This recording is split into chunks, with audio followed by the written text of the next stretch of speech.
송년주일입니다. 한 해가 저물어 간다 이렇게 표현을 합니다. 그야말로 이제 하루만 저물어 가면 한 해가 저물어 가는 그 때에 우리가 있는 것 같습니다. 언론에 연말 되면은 자주 나왔던 이것도 뭐 사자성어인데요. 다사다난. 최근에는 많이 못 봤어요. 그런데 다사다난이라고 하는 말은 연말에 단골로 나오는 표현이었습니다. 그만큼 한 해 동안 살아오면서 물론 기쁜 일도 있었지만 어려운 일도 있었다라고 하는 것을 이야기하는 거고, 그것은 어느 개인에게만 해당되는 것이 아니고 우리 모두에게 해당된다라는 뜻입니다. 국가적으로 다사다난했다라고 하는 것은 그 안에 사는 모든 국민들이 또 다사다난했다라고 하는 것입니다. 그리고 여러분 각 개인으로서도 정말 다사다난했습니다. 다사다난 속에는 분명히 어려운 시간들이 들어가 있습니다. 아마도 여러분 밤잠을 설쳤던 때도 있었을 거고, 너무 마음이 아파서 혼자 아마 엉엉 울었던 때도 있었을 거라고 생각합니다. 아무도 내 마음을 알아주지 않아 라고 하는 마음으로 혼자 가슴이 아프고 힘들고, 그래서 아마도 밤을 새웠던 일들도 있었을 것입니다. 그것이 여러분 각 개인의 다사다난 속에 다 들어가 있는 삶의 사연들이라고 생각합니다. 그러한 다사다난, 어려운 일들, 아픈 일들, 또 슬픈 일들, 그런 일이 있었음에도 불구하고 그 일들을 이기고 한 발짝 한 발짝 살아오면서 여기까지 오시느라 참 수고들 많이 하셨습니다. 하나님께서 여러분들을 격려해 주시길 바랍니다. 그리고 동시에 자기 자신도 자기를 좀 격려하면 좋겠다 싶습니다. 우리가 다른 사람에 대해서는 잘 격려하고 위로하고 하면서도 왠지 자기 자신에 대해서는 좀 인색해 오면서 살아온 것이 아닌가, 그런 생각도 듭니다. 자기 이름을 부르면서 그동안 수고 많았고 여기까지 오느라고 참 애썼다, 수고했다, 그리고 여기까지 와줘서 고맙다라고 스스로에게 얘기하고, 또 한 해를 하나님께서 나에게 선물로 준다 그러면 한번 잘해보자, 그런 마음을 스스로 자신과 나눈다라고 하는 것도 우리들에게 큰 의미가 있다고 생각합니다. 그러다가 또 잘못해서 자기 연민의 늪에 깊이 빠지면 안 됩니다. 자기 격려하다가 이렇게 아픈 사람은 너밖에 없어 뭐 그러면서 또 자기 연민에 깊게 빠져가지고 나는 한없이 우울해져도 돼라고 하는 자기 합리화를 시키면 안 됩니다. 자기를 격려하라고 하는 거지 자기 연민의 늪에 깊게 빠지라는 것은 아니기 때문에 잘 기술적으로 잘 자기를 위로하고 격려하면 좋겠다 하는 마음을 갖습니다. 이런 때에, 이런 송년회 이 시간에 내가 살아오고 내가 걸어온 지난 한 해를 돌아보면서 때때로 기쁘기도 하지만 슬프기도 하고 아프기도 했던 그런 일들을 기억하고, 또 그 인상적인 일들로부터 오늘을 위한, 그리고 내일을 위한 어떤 깊은 의미를 찾아내는 것은 필요하기도 하고 매우 유익하다고 생각합니다. 여러분 살다 보면 예외 없이 힘든 일들이 다 있었던 것입니다. 저에게도 있었고 여러분들에게도 있었고, 그게 과거의 일이기도 하고 또 현재까지 이어지는 진행형 일이기도 당연히 할 것입니다. 여러분 이런 힘든 일 떠올리면서 이것이 원망의 이유가 안 되기를 바랍니다. 누군가를 향한 원망의 이유가 되지 않기를 바라고, 특별히 하나님을 향한 원망의 이유와 원인이 되지 않기를 바랍니다. 오히려 이런 힘든 일 가운데 내가 잘 알아채지 못한다고 하더라도 그때 자꾸 큰 은혜를 주셨던 그 하나님의 은혜를 경험하는 마중물이 되기를 바라는 것입니다. 힘든 일 속에 임하는 하나님의 은혜를 발견하는 것은 참 중요합니다. 힘든 일보다 그 가운데 임하는 하나님의 은혜에 더 주목한다면 이 한 해 동안 우리가 겪어냈던 여러 가지 어려운 일들이 우리의 믿음과 신앙을 오히려 깊게 만들 것이다. 그러나 그 반대로 은혜에 주목하지 않고 아픔에 주목하면 어쩌면 시험에 깊게 빠질 수도 있을 것이다. 이 사실을 꼭 기억하시기 바랍니다. 여러분 우리가 오늘 읽은 말씀은요, 성탄절 본문으로부터 이어지는 말씀이에요. 제가 말씀을 보면서 성탄절이 지나서 이 말씀을 안 보게 되는데 그러다 보니까 1년 내내 보지 않게 되는 본문이기도 하더라고요. 그렇지만 읽어보니까 이 말씀을 쭉 읽어보면서 묵상해 보니까 이 송년회 때 우리에게 주시는 그 메시지가 깊게 담겨져 있어요. 지금 말씀드리는 그 이야기입니다.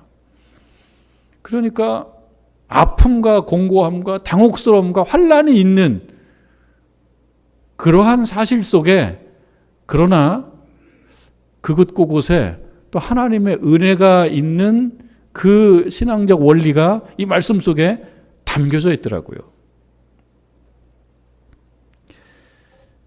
아기 예수의 탄생은 참 영광스러운 일임에도 불구하고 어떤 사람에게는 매우 불편하고 불쾌하고 싫은 일이었던 모양입니다. 당대 실력자 헤롯에게는 예수님 탄생이 굉장히 위협적이었어요. 싫은 거예요. 아주 못마땅한 거예요. 여러분 지난주까지 우리가 봤던 말씀을 통해 보면 여러 아주 그 목가적인 장면들, 목자들의 어떤 장면들이 있었고요. 또 매우 어떤 좀 여유롭고 행복한 광경들도 있었습니다. 동방박사가 와서 예수님 나신 그 말구유에 모여가지고 서로 예물을 드리고 거기서 축복하고 박수치고 어쩌면 찬송도 부르고 뭐 그랬던 좋은 분위기인데요. 인생은 꼭 그렇게만 진행되는 것은 아니더라고요. 여러분도 그 경험하시지 않습니까? 우리에게 기쁜 일, 참으로 반가운 일, 이렇게 참 서로 위로가 되고 기쁨이 되는 일도 있는데 그 공연이 끝나면 관객이 다 가요. 그럼 혼자 남는 일들도 있더란 말이죠. 여러분 아마 그럴 겁니다. 우리가 여러 사람과 더불어 살기 때문에 괜찮다가도 어느 날 보면 나 혼자만 남아있는 것 같은 생각이 들 때가 있지 않습니까? 그래서 살아가다 보면 좋은 일도 있지만 참 어려운 일, 슬픈 일도 있는 것이 그게 인생인 거예요. 우리 예수님이 태어나셔가지고 마국간에 이렇게 어렵게 태어나셨지만 많은 사람들이 축복해주고 또 천사가 찬송을 부르고 그걸로만 끝나는 것이 아니고 여러분 13절에 보니까 우리가 읽은 말씀이 13절 그들이 떠난 후에 이런 일들이 우리들 가운데도 있단 말씀인 거죠. 여기서 그들은 동방박사인데요. 동방박사들이 와서 우리 예수님의 탄생을 막 축복해주고 예물을 올려드리고 그랬거든요. 우리들이 살아가면서도 누군가 우리들에게 축복해주고 또 좋은 관계, 좋은 표정, 좋은 친절함 이러다가 어느 날 갑자기 그들이 떠나버려요. 그런 일들이 우리들에게 있더란 말이죠. 좋은 날이 있기도 했지만 어느 날은 참 아픈 일도 있었어요. 어떤 일이 벌어지냐면 그들이 떠나니까요. 주의 사자가 요셉에게 현몽하 이르되 헤롯이 아기를 찾아 죽이려고 한다. 이거 웬 청천벽력이고 터무니없는 이야기입니까? 참 당혹스러운 일 아니겠습니까? 뭘 잘못했다고요? 그냥 태어났을 뿐이에요. 태어났을 뿐이에요. 예수님께서. 태어나는 것은 뭐 의지가 있어서 태어났나요? 철학적으로 피투성, 던져진 존재, 내가 의지를 가지고 그곳에 간 것이 아니고 누군가의 의지로 내 의지와 상관없이 그냥 던져진 존재. 그 인간, 철학적으로 인간을 얘기할 때 그렇게 이야기하는데요. 실존주의 철학에서. 우리 예수님께서 본인의 의지를 가지고 그 아기가 태어난 게 아니에요. 태어나게 된 것입니다. 하나님의 뜻에 의해서. 무슨 잘못이 있습니까? 태어난 것이 잘못인가요? 태어났을 뿐인데 그 누군가는 왜 그걸 그렇게 싫어하냔 말이죠. 뭘 잘못했다고. 그 누군가는 왜 그렇게 그를 향한 위협적으로 부정적으로 공격하고 아프게 하고 그러냔 말이죠. 억울하고 분통 터지고 터무니없는 일입니다. 해치고 제거하겠다라고 하는 것입니다. 어떤 일도 하지 않았는데 동의하든 동의하지 않든 우리들이 살아가는 삶에도 그렇게 느껴질 때가 있을 것입니다. 여러분들께서도 내가 뭘 잘못했는데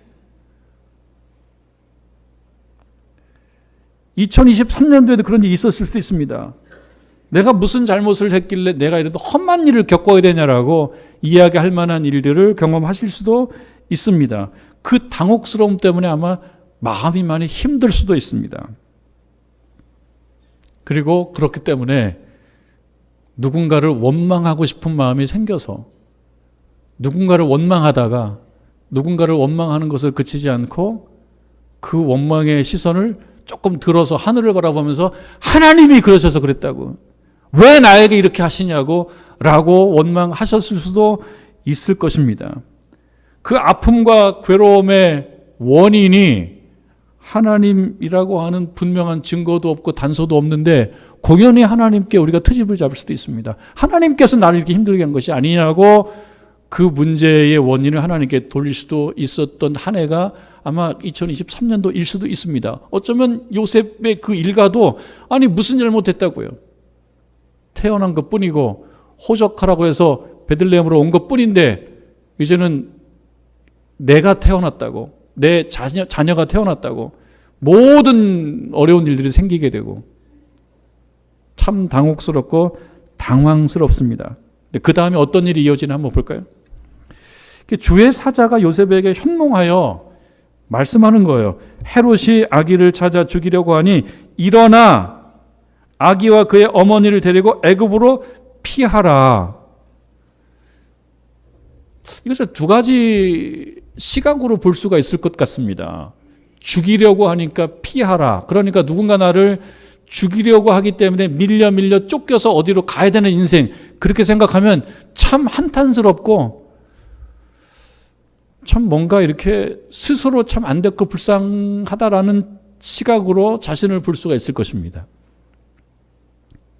저는 이제 피난 세대가 아니기 때문에 한국전쟁 세대가 아니니까 잘 모르겠습니다만 우리 장로님 권사님들께서 어렸을 때 아마 한국전쟁 때 혹시 피난을 해보신 경험이 있으신 우리 교우들께서도 계실 텐데요. 그냥 간접적으로 상상을 해보면은 그 얼마나 당혹스러운 것일까. 특히나 일사후퇴 뭐 이렇게 한겨울에 또 피난을 가야 되는 상황이라면 얼마나 힘들었을 것인가 그런 생각을 해보게 되거든요. 지금 오늘 말씀에 요셉 일가가, 요셉과 마리아와 이 아기 예수께서 이 14절에 보면 일어나서 밤에 쫓겨가는 거예요. 이것은 참 눈물 나는 일이라고도 볼 수가 있을 것 같습니다. 죽이려고 그러니까 살기 위해서 어쩔 수 없이 밤에 피신을 가는 거예요. 어디로 가냐면 애굽으로 갑니다. 가까운 곳이 아닙니다. 예루살렘 가까운 곳에 베들레헴이 있고요. 베들레헴 지도로 보면 오늘날 베들레헴은 이 팔레스틴 지역입니다. 팔레스틴 웨스트뱅크 지역입니다. 지도로 보게 되면요, 그 베들레헴, 예루살렘 쪽에서 이집트로 가는 걸 생각해 보십시오. 대단히 멀지요. 그 자체가 얼마나 먼 여행길입니까? 시나이 반도를 넘어가야 되는데요. 어느 지점까지라고 정확히 얘기를 하지 않았습니다만 어쨌든 베들레헴 지역에서 애굽 이집트로 가야 되는 겁니다. 밤에 쫓겨가는 것입니다. 자기 신세와 처지를 생각해 봤을 때 내가 이러려고 여기까지 왔고 이렇게 살아가려고 내가 이 지점까지 왔나라고 스스로 생각하면서 참 막막했다고 해도 뭐 이해할 수 있을 만한 상황 아니겠습니까?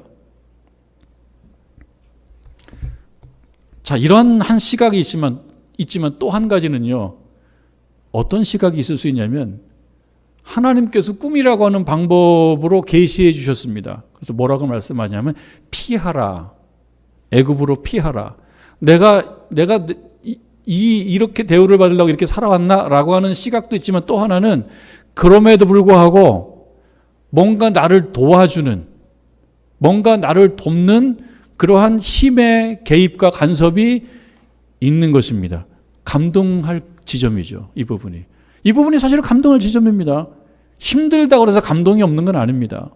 어렵고 고난이 있고 슬픔이 있고 괴로움이 있다라고 해서 감동이 없는 건 아닙니다. 그런 상황 속에서 나를 지켜주기 위한 어떤 힘이 개입했을 때 이것은 감동거리입니다. 내가 나 혼자가 아니거든요. 누구였어요? 하나님께서 이 가족을 지키시는 거예요. 비록 쫓겨가는 신세이고 이 자체가 곤고한 처지인 것은 분명하지만 그럼에도 불구하고 그 가운데 인도하시는 하나님의 관심, 나를 향한 사랑이 있다라고 하는 것은 내가 감동하고 살만한 이유와 동기를 가질 만한 일입니다. 여러분 2023년도 살아오시면서 어느 경우에는 정말 잠을 이룰 수 없는 고통이 있었을 거고 곤고함이 있었을 거고 아픔이 있었을 테지만 그럼에도 불구하고 그 틈새에 개입해서 들어오시는 그 하나님의 은혜를 찾고자 한다 그러면 그 또한 얼마든지 찾을 수가 있을 것입니다. 그것은 원망거리라기보다는 감사거리입니다. 그래서 이 요셉과 마리아와 이 아기 예수께서 이 상황 속에서 살기 위하여 피신 가는 그 자체는 당혹스럽고 곤고하고 힘든 일이지만 그럼에도 불구하고 그들의 삶을 지켜주시고 이끌어주시고 피할 길을 예배해 주시는 그 하나님의 은혜는 감사거리임에 분명하다. 그 사실을 알고 우리들 가운데에서 비록 우리가 헤롯이라고 하는 어떤 정말 무도한 존재나 혹은 무도한 상황에 직면해서 어쩔 수 없이 애굽으로 도망갈 수밖에 없는 상황에 처해 있다고 하더라도 여러분, 그럼에도 불구하고 하나님께서 꿈으로 말씀으로 이렇게 저렇게 나에게 피할 길을 허락해 주셨다라는 사실을 주목하시기 바랍니다. 그게 은혜가 되는 것입니다. 2023년도에 그런 일들도 있었을 수가 있습니다. 근데 여러분, 우리가 이렇게 애굽으로 피신을 가야 되고 정말 쫓겨가야 되는 그런 처지에 있을 때 우리에게 드는 생각, 그것이 환난이고 곤고함일 때 우리에게 드는 반응은 어쩌면 이런 것일 수도 있어요. 왜 나에게 이래요, 하나님? 영어로 why me라고 하죠. why me? 왜 나한테 이러세요? 라고 하나님을 향하여 원망 섞인 항의를 할 수도 있을 테지만요. 그러나 이것은 사실 공정한 것은 아닌 것입니다. 처음에 말씀드렸다시피 하나님께서 나를 이렇게 힘들게 했다라고 하는 어떤 근거나 단서도 없이 누군가를 향한 원망의 대상을 찾다 보니 그게 하나님까지 가는 거예요. 하나님께서 나를 이렇게 나쁘고 힘들게 만들었다. 왜 나를 why me? 라고 이야기할 수도 있습니다. 이것은 사실 공정한 반응과 태도는 아닙니다. 이 원망이 오히려 하나님의 은혜에 감사하는 마음으로 바뀌는 것이 훨씬 좋습니다. 그럼에도 불구하고 저는 이렇게 생각해요. 어렵고 힘들고 곤고하고 아플 때 하나님을 향하여 원망하는 그 나의 태도에는 역시 두 가지 차원이 있다. 한 가지는 그러면 안 되고 그래도 역사하시고 인도하시고 지켜주셨던 하나님의 은혜를 생각하는 것이 옳지라고 하는 면도 있지만 또 한 가지는 그래도 하나님을 잊지 않았다. 그것이 또 은혜입니다. 어렵기 때문에 내가 누군가 원망의 대상, 항의의 대상을 찾아야 되기 때문에서라도 하나님을 찾아내고 기억하고 내 시선을 우리 하나님을 향했다면 그 또한 은혜이다. 그것도 믿음이다라고 하는 것입니다. 그러나 거기서 머물지 말고 내가 어려워지고 힘들고 곤고해졌다라고 하는 그 이유와 원인을 하나님께 돌리지 말고 그런 상황에서라도 그런 상황이지만 내가 알아차리든 알아차리지 않든 크고 작은 여러 가지 일들과 사건들과 사람들을 통해서 나를 이끌어 주시고 여기까지 오게 만들어 주신 그 사실을 인정하는 것이 저와 여러분들을 향한 신앙의 과제이고 그게 숙제입니다. 찾아내는 거예요. 발견하는 거예요. 바라보는 거예요. 요셉의 경우에는 꿈을 통해서 안내하셨어요. 아마 여러분들에게도 꿈을 통해서 안내를 하셨을 거예요. 또 사람을 통해서도 안내를 하셨을 거예요. 설교 말씀을 들을 때 안내하셨을 거예요. 여러분 기도할 때 여러분들의 안내를 받으셨을 거예요.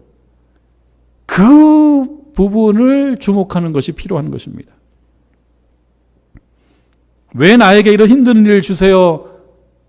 왜 나를 이렇게 힘들게 하고 괴롭히세요? 라고 할 것이 아니라 그 가운데에서도 나를 이끌어 주시고 피할 길을 내려주셨던 그 부분을 또 주목하라고 하는 것입니다. 여러분, Why me라고 하는 것은 역시 이것도 두 가지 차원의 접근이 가능한 말입니다. 왜 나를 이렇게 힘들게 하세요라고 하는 뜻도 있지만 또 한편으로는요, 나에게 왜 이렇게 후하게 나를 대접하시는지요? 라고 하는 두 가지 차원의 입장이 있습니다. 아서 애쉬라고 하는 분을 제가 잘 알지 못합니다만 유명한 전설적인 테니스 선수였다는 것입니다. 제가 이렇게 리서치를 해보니까 사진도 나오고 그렇습니다. 이분은 1943년생이신데 미국 테니스의 전설이라고 평가를 받는 분입니다. 그러나 단명을 했어요. 그러니까 오래 살지 못했어요. 50살 때 세상을 떠났어요. 이 아서 애쉬가 살았던 때와 그 장소는 흑인에 대한 차별이 많았던 때라 테니스도 백인들 대회에 함부로 나갈 수도 없었고요. 백인들이 테니스하는 그 좋은 데도 가서 테니스 할 수 없었던 그런 시대인데 워낙 재능이 출중하다 보니까 그 장벽을 넘게 된 그런 은혜를 경험하게 돼요. 이 아서 애쉬라고 하는 분이. 그래서 테니스 경력을 계속 이어가면서 좋은 성적을 냈습니다. 모든 테니스 선수들의 꿈이 이 그랜드슬램에서 우승하는 건데요. 전 세계적으로 아주 그 권위 있는 테니스 대회가 한 4개쯤 있다 그래요. 호주 오픈, 프랑스 오픈, 그리고 영국 윈블던 오픈, US 오픈, 이 4가지를 그랜드슬램 메이저 대회인데요. 이곳에서 한 번이라도 우승하는 것이 얼마나 테니스 선수에게 꿈이겠습니까? 그런데 이 대회에서 3번의 우승을 했고요. 그중에 가장 권위 있는 윈블던 대회에서도 우승을 한 경력이 있는 그런 테니스의 전설입니다. 근데 이렇게 잘 나가던 그가 갑작스럽게 심장 질환을 겪게 됩니다. 수술을 하게 돼요. 엎친 데 덮친 격으로 수술을 하다가 사고가 나요. 수술을 하는 중에 수혈을 하게 되는데 아마도 수혈하는 과정 속에서 에이즈 바이러스가 감염된 거예요. 그래서 에이즈에 걸리게 됩니다. 이게 무슨 청천벽력입니까? 이게 무슨 터무니없는 일입니까? 이게 말도 안 되는 상황입니까? 그래서 1993년도 50세의 나이로 세상을 떠나게 됩니다. 그가 에이즈에 걸린 것이 이렇게 알려졌을 때 많은 팬들이 마음 아파했고요. 그리고 편지를 많이 보내줬다고 합니다. 근데 그때 이 아서 애쉬는 이것도 하나님의 뜻이라고 그런 입장을 밝혔었다는 거예요. 그러니까 그 말을 듣는 사람이 또 마음도 아프고 그게 무슨 말이냐고 해서 이런 내용으로 편지를 보냈는데 그 편지의 내용은 이런 거였어요. 왜 하나님께서, 그게 하나님의 뜻이라면 왜 하나님께서 그렇게 나쁜 병을 위해서 당신을 선택했단 말이죠? 라고 하는 질문을 했다는 것입니다. 그때 이 아서 애쉬가 이렇게 답을 했대요. 제가 인용을 하겠습니다. 아서 애쉬의 말입니다. 전 세계적으로 5천만 명의 어린이들이 테니스를 배웁니다. 5천만 명의 아이들이 테니스를 배웁니다. 그 중에 1% 정도, 50만 명의 아이들이 직업선수가 됩니다. 배우는 사람 중에 1%가 직업선수가 됩니다. 그리고 그 중에 50만 명 중에 5만 명이 리그전에 참여를 합니다. 10%. 그리고 5만 명 중에 또 10%, 5천 명이 그랜드슬램 대회에 참여할 자격을 얻습니다. 그랜드슬램 대회에 참여할 자격이 없는 사람은 5천만 명에서 5천 명으로 줄었죠. 그리고 그 중에 단 4명만이 준결승전에 나가게 되지요. 그리고 단 2명만이 결승전에 나갑니다. 그리고 단 1명만이 우승자가 됩니다. 제가 거기서 우승을 한 것입니다. 제가 윈블던에서 우승컵을 들었을 때 저는 Why me라고 하지 않았습니다. 아유, 왜 내가 우승을 해야 돼요, 하나님? 이렇게 나를 후대하시고 나에게 이렇게 좋은 상을 주세요? 라고 저는 하지 않았습니다. 만일 제가 심장마비 혹은 에이즈에 걸린 것을 두고 Why me? 왜 나에게 이렇게 힘들게 하세요, 하나님? 이라고 묻는다면 제가 받은 축복에 대해서도 Why me? 하나님 왜 저예요? 왜 저에게 이렇게 축복을 많이 해주세요? 라고 물어야 하고 그것을 누리는 제 권리에 대해서도 질문을 해야 합니다. Why me? 내가 이렇게 복을 많이 받아야 됩니까? 하나님 감사합니다. 라고 했어야 되는데 나는 그러지 않았습니다. 1975년 윈블던 대회에서 우승을 한 그 다음날 저는 제가 받은 축복에 대하여 Why me? 라고 물었어야 하지만 나는 그렇게 하지 않았습니다.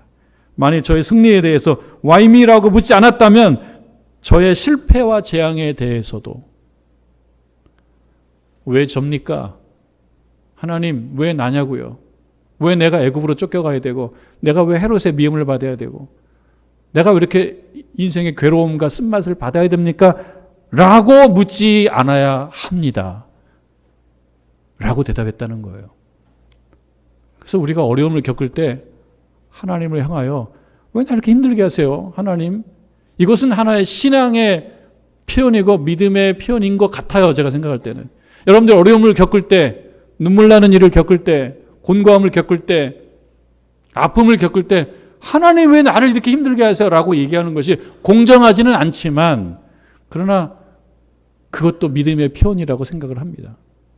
아예 무관심한 것보다 하나님이 하셨든 안 하셨든 나하고 그거는 내 생각의 영역이 아니다라고 하는 것보다는 차라리 하나님을 향하여 하나님 왜 저를 이렇게 힘들게 하세요? 라고 얘기하는 것이 그보다는 낫다고 생각하지만 그러나 그렇게 하려고 그러면 내가 복을 받고 형통하고 기쁨을 경험하고 일이 잘 될 때에도 하나님을 향하여 하나님 왜 저를 이렇게 복 주세요?